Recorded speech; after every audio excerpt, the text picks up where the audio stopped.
got a little beaten up in the post, but never mind.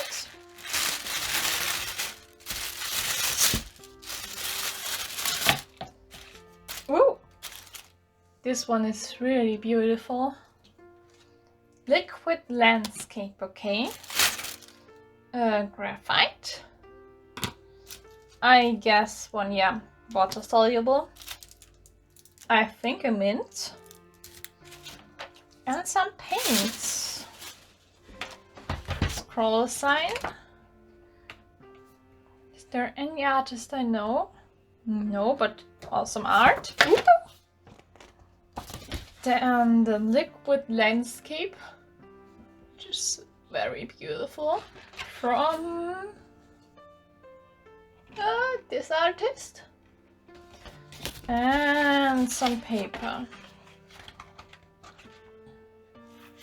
Yeah, let's open these up and then start.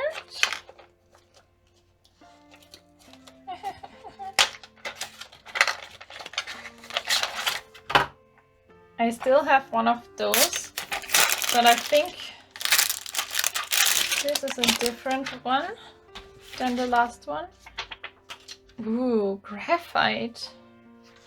Look, they are kind of shiny. Cool. And another brush. Great. Then let's start creating. Hi guys, welcome from the voiceover. This month's Scrawlrbox was amazing. I really loved it.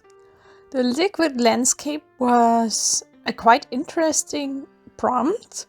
I enjoyed thinking about something. I could just make a landscape with liquid colors and then it's a liquid landscape.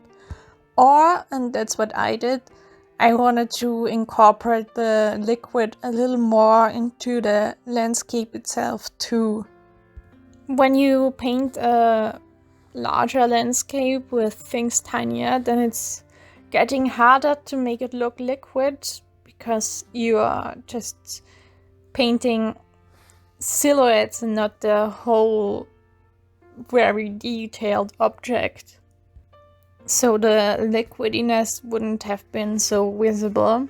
That's why with the liquid part I focused on the planet, in this case the moon. I mean, you guys know that I love planets and the night sky and all of that stuff. And those paints were so cool and I loved the way the moon or the planets looked with that color and the texture. And I decided to make it drip, so the moon is kind of dripping down. And then I thought he could drip into something. And that's when I decided to make a lake where kind of the moon is dripping into. And I tried my best to make one of those shapes where a water drop or a drop of some kind is just touching the water and the pressure from the tub creates these waves. It's the first time I did this and I didn't use any reference, so it might look not 100% perfect, but it's quite cute in my opinion. And then I thought just the lake would look a bit boring, so I made a landscape at the back. And I made it a little bit like the style that we got sent. So a little bit liquidier, not 100% perfect, and like the colors kind of mixing into each other, how you get it when you use more wet to wet.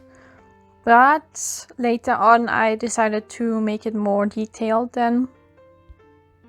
The hardest part was actually the waves in a lake, because as I told you, I didn't use any reference and I wasn't quite sure about the angle I wanted to paint it in, so I needed to correct that once or twice. It's probably not 100% correct or even 60% correct. I don't know why I always say 100%. I think I get it from some movies because I learn English a lot from movies. So a lot of the styles I'm talking in are from movies or YouTube videos.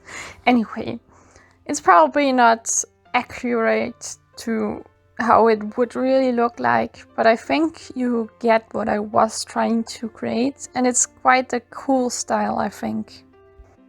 I think these paints are going to be one of my favorites from now on, because I like the style that stuff gets when you paint with it. The style that this painting has is so, I don't know, I really enjoy it.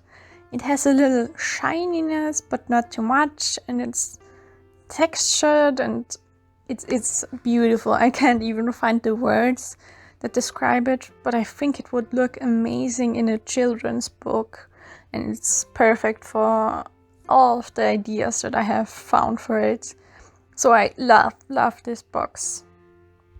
This is the cool thing about Scrawlrbox, because I looked those paints up for a friend because I enjoyed them so much, and they are very expensive. So if you got the box, then you made a good deal, because these paints are amazing and they would cost you way more without the box. And there's even more stuff in the box, like the little pencil that I later used to create a lot of the details. I'm not sure if you can see the details that much in the camera angle. I just used it to define the stuff a little more, so it's not washing into each other too much.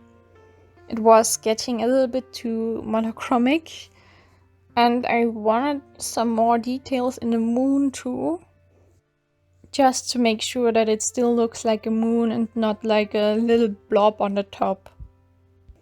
Another cool thing about these paints is that you can use them for traveling, which is amazing, because then you have one of your favorite art supplies, at least if you are like me, and you can use it everywhere you want to.